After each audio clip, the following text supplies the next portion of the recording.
So, ayan po guys, ang ating pork meat, yung ating liempo po ang ginamit ko. And then, yung wala po siyang balat. So, lagyan natin sa isang bowl. And then, lagyan po natin ng suka. Mga 1 tablespoon lang po ng sukat kasi maasim to. Yan. And then, 2 tablespoon of soy sauce. Mga 2.5 pwede na rin siguro.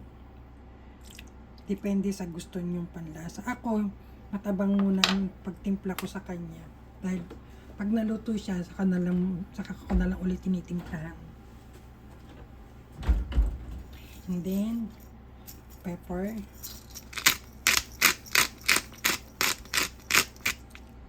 Ayan guys. Pepper. Parang kulang pa yung pepper natin. Dagdagan natin.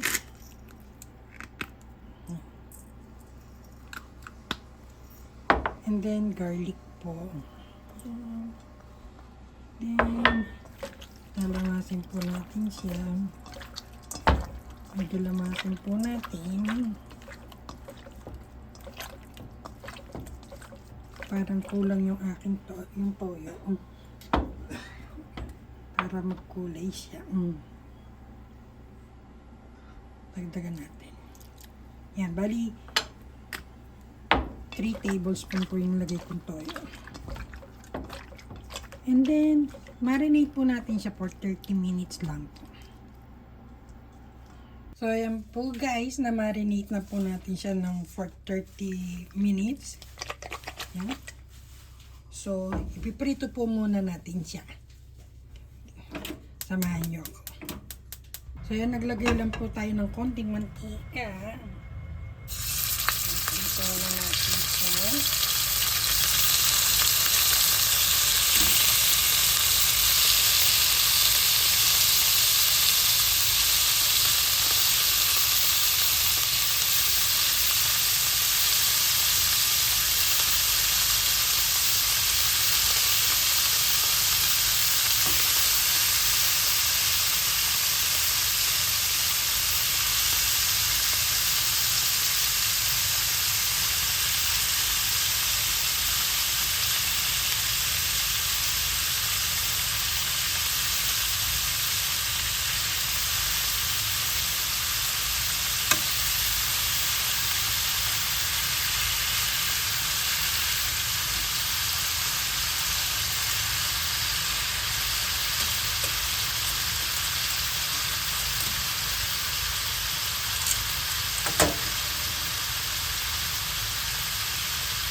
Ayan guys, balik ka rin natin. Hindi naman natin siya tutustahin. Tama lang na maluto yung labas niya.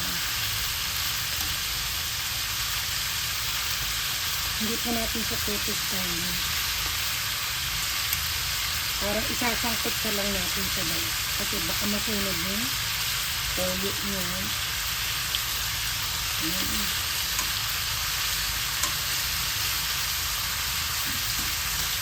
Lalabasin lang natin yung mantika.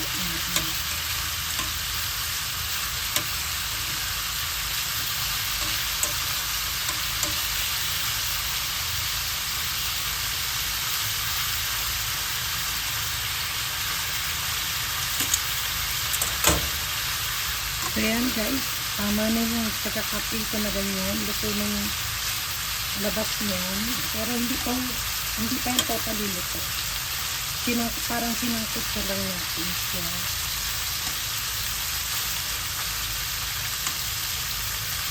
Para pagka lumambot siya, maganda pa rin yung korte niya.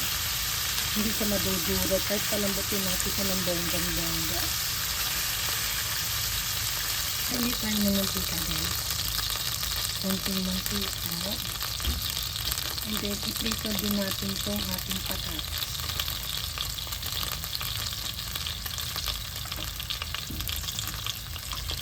Para yung ano, sunog natin.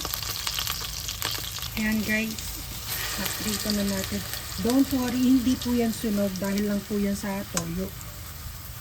Dahil yan sa toyo at kaya ganyan siya. So, tanggalin natin yung mga sunog-sunog na toyo.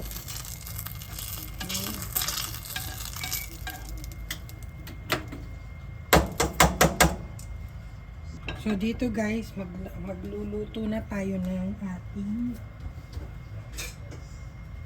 adobo. Ayan. Maraming bawang. And then, ito ang ating bay leaf.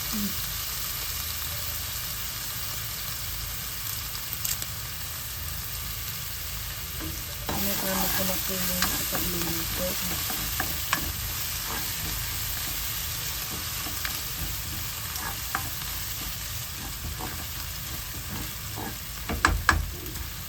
Guys, hindi po yan sunog.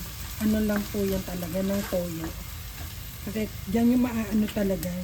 Yung mantika kasi niya, nandyan yung aroma ng mga niluto natin. Yung bawang. Medyo tinanggal ko lang yung na tomato na soy sauce. So, ayan, hindi po natin siya tutustahin.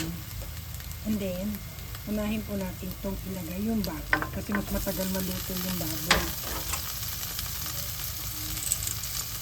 Saka na lang natin ilalagay yung patatas pagka medyo malambot na yung ating karne.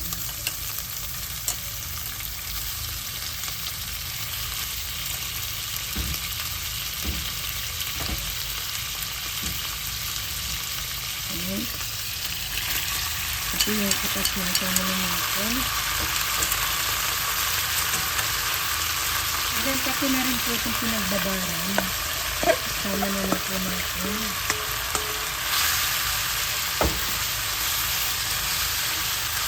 This time guys, lalagyan po natin siya ng konting tubig para lumambot siya.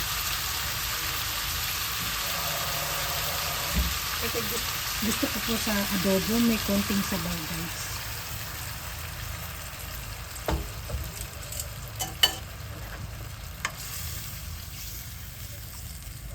Dagdagan pa natin ng konting toyo.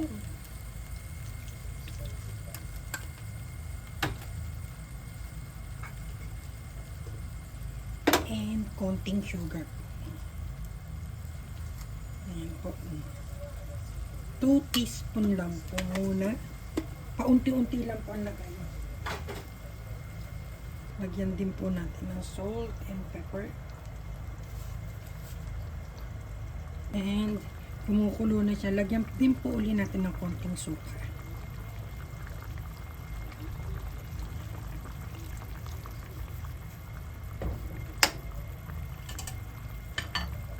Huwag po natin masyadong haluin. Pabayaan muna natin siya kumulo. Yan guys, nilagyan ko na yan ng vinegar. Uli. Pakuluin po natin.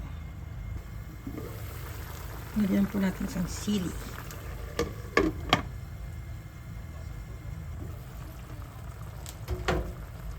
Ilagay na natin tong ating patatas. Matatanggal yung pagkaitim yan guys. Pagka napakaluan na yan ng matagal. Diyan na natin ilagay yung ating patatas. And tignan po natin kung malambot na yung ating karne. Medyo malambot na siya guys. Konting pakulo na lang yan. Ayan, tikman natin yung lasa, syempre. Wow. Perfect guys. Nag-aagaw yung asim, yung tamis, at saka yung lasa ng toyo. Medium, lang pula siya. Hindi pala medium, sorry. Low heat lang po siya.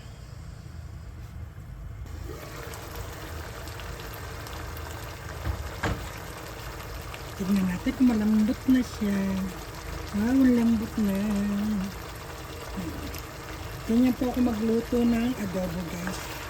Gusto ko yung may konting sabaw. Pero matutuyo na yan, guys. Diba? Yan. Tuto na ang ating adobo.